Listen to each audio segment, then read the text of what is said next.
अमित एक बहुत पुराना दोस्त है और कुछ दिनों पहले उसने अपना पोर्टफोलियो दिखाया, म्यूचुअल फंड पोर्टफोलियो, और बोला मनीष यार इतना कुछ कर रहा हूं पर रिटर्न नहीं आ रहा, क्या किया जाए? ये पोर्टफोलियो देखो ना, इसको रिव्यू की जरूरत है। मेरा नाम है मनीष तनेजा और आप देख रहे हैं जेड फंड, जहां है आपकी इन्वेस्टमेंट्स सही और आसान। जेड फंड्स में दोस्त यार रिश्तेदार आए दिन फोन कर ये जरूर पूछते हैं, भाई म्यूचुअल फंड्स में इन्वेस्ट तो कर रहे हैं, कई सालों से इन्वेस्ट कर रहे हैं पर रिटर्न्स नहीं आ रहे, कुछ गलत कर रहे हैं क्या? कैसे म्यूचुअल फंड पोर्टफोलियो को ठीक से कंसोलिडेट किया जाए, उसे रीअलाइन किया जाए ताकि रिटर्न्स आए? इस वीडियो में हम इसी बात पे डिस्कस करेंगे। मैंने अमित का पोर्टफोलियो देखा। पोर्टफोलियो में 19 म्यूचुअल फंड स्कीम्स हैं, 4 तरह की ELSS हैं और 5 ऐसी म्यूचुअल फंड स्कीम्स हैं जिनके NFO में उसने इन्वेस्ट किया हुआ है। इसके अलावा 10 म्यूचुअल फंड स्कीम्स में वो SIP चला रहा है और ये 19 mutual fund schemes 12 mutual fund companies की हैं। शायद आपका पोर्टफोलियो भी इतना स्प्रेड आउट है। कई बार हम इस तरह के म्यूचुअल फंड पोर्टफोलियोज देखते हैं जिनमें बहुत सारी स्कीम्स में इन्वेस्टमेंट्स हुई होती है। So how do we review a mutual fund portfolio? कैसे रिव्यू करते हैं हम एक म्यूचुअल फंड पोर्टफोलियो को? शुरू करते हैं पहला feature which is to see diversification. आपने म्यूचुअल फंड स्कीम में इन्वेस्ट क्यों किया है? आपने म्यूचुअल फंड स्कीम में इसलिए इन्वेस्ट किया है क्योंकि आप एक डाइवर्सिफाइड पोर्टफोलियो बनाना चाहते हैं। डाइवर्सिफिकेशन यानी जैसे बड़े बुजुर्ग कह गए कि जब आप बस या ट्रेन में सफर कर रहे हो, सारा पैसा एक ही पॉकेट में ना रखें, यानी कि सारा पैसा एक ही जगह तो नहीं इन्वेस्ट हुआ।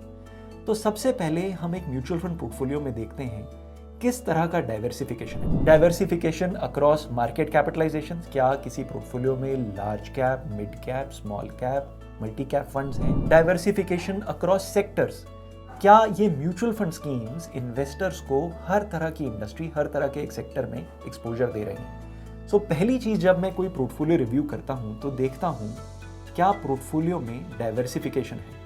अब आप कहेंगे 19 स्कीम्स के म्यूचुअल फंड पोर्टफोलियो से ज्यादा डाइवर्सिफिकेशन क्या होगा?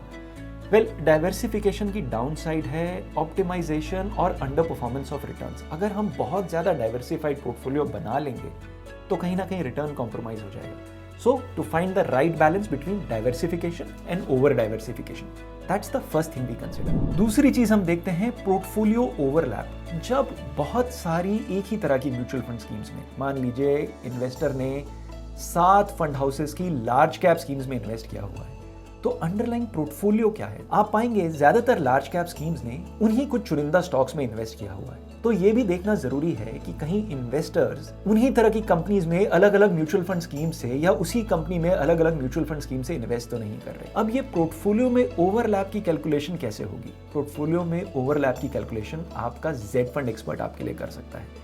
यदि आप चाहते हैं कि आपका पोर्टफोलियो एक एक्सपर्ट रिव्यू करे जो आपको बताए आपके पोर्टफोलियो में कितना ओवरलैप है, तो आज ही अपने जेड फंड एक्सपर्ट से बात करें या हमारी जेड फंड ऐप डाउनलोड करें और आज ही बात करें अपने जेड फंड एक्सपर्ट। एक बार जब हमने देख लिया कि पोर्टफोलियो कितना डाइवर्सिफाइड है, उसमें कितना स्टॉक्स का ओवरलैप है, इसके बाद हम जाते हैं स्पेसिफिक स्कीम्स पे और देखते हैं इन स्कीम्स ने बेंचमार्क को कैसे आउट परफॉर्म किया है। 3, 5, 7 और 10 सालों में इस म्यूचुअल फंड स्कीम का क्या रिटर्न रहा है और 3, 5, 7 और 10 सालों में इस म्यूचुअल फंड स्कीम ने अपने बेंचमार्क को कितना आउट परफॉर्म किया है। 3, 5, 7 और 10 साल का मैंने स्कीम का रिटर्न देखा। फिर मैंने देखा कि ये स्कीम ने बाजार को कितना आउट परफॉर्म किया है। अगर ये एक इक्विटी म्यूचुअल फंड स्कीम है, बाजार यानी सेंसेक्स और निफ्टी पिछले 3 सालों में हर साल 15% से ग्रो कर रहे हैं, तो क्या मेरी स्कीम 15% से ज्यादा ग्रो कर रही है कि नहीं कर रही?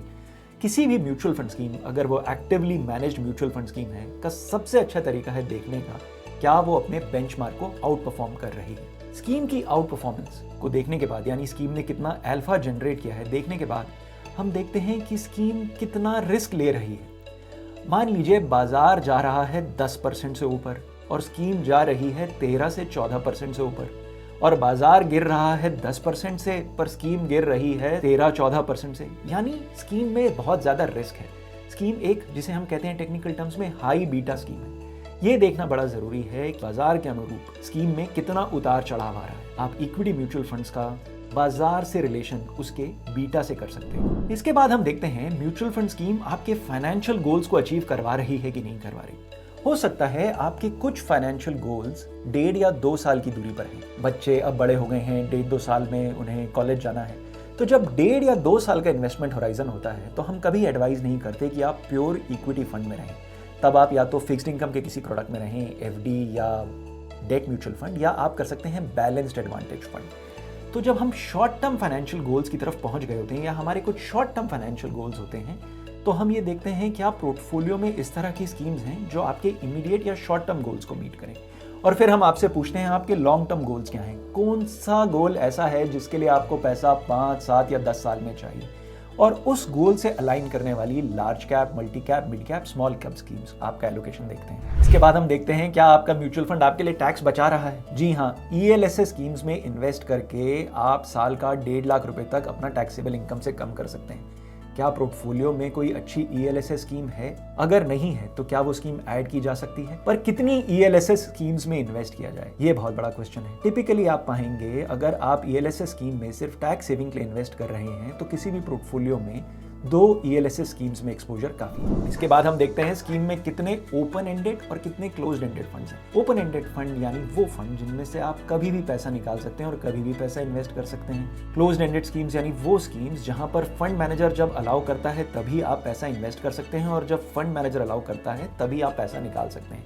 यानी क्लोज्ड एंडेड स्कीम्स में एक्सपोजर आपके पोर्टफोलियो की लिक्विडिटी को कम कर देता है। सो कितनी स्कीम्स हो आपके म्यूचुअल फंड पोर्टफोलियो में? वेल, ये डिपेंड करता है आपके फाइनेंशियल गोल्स पे। आपके फाइनेंशियल गोल्स ना सिर्फ ये बताएंगे कि कितनी स्कीम्स हो आपके म्यूचुअल फंड पोर्टफोलियो में, बट किस तरह की स्कीम्स हो, कितनी इक्विटी म्यूचुअल फंड्स की स्कीम्स हो, कितनी डेट की म्यूचुअल फंड स्कीम्स हो और कितनी हाइब्रिड और बैलेंस्ड एडवांटेज फंड्स की म्यूचुअल फंड स्कीम्स हो। जानने के लिए आज ही अपने जेड फंड एक्सपर्ट से बात करें। एक थंब रूल बताता हूं, अगर आप ग्रोथ ओरिएंटेड पोर्टफोलियो बनाना चाहते हैं, यानी कि आपको 5, 7, 8, 10 साल तक ये पैसा नहीं चाहिए, तो आपका म्यूचुअल फंड पोर्टफोलियो का ज्यादा वेटेज होना चाहिए इक्विटी म्यूचुअल फंड्स में। एक कॉम्प्रिहेंसिव डिस्कशन के लिए आज ही अपने जेड फंड एक्सपर्ट से बात करें। Thank you for watching Z funds, जहां है आपकी इन्वेस्टमेंट सही और आसान। Mutual fund investments are subject to market risks. Read all scheme related documents carefully.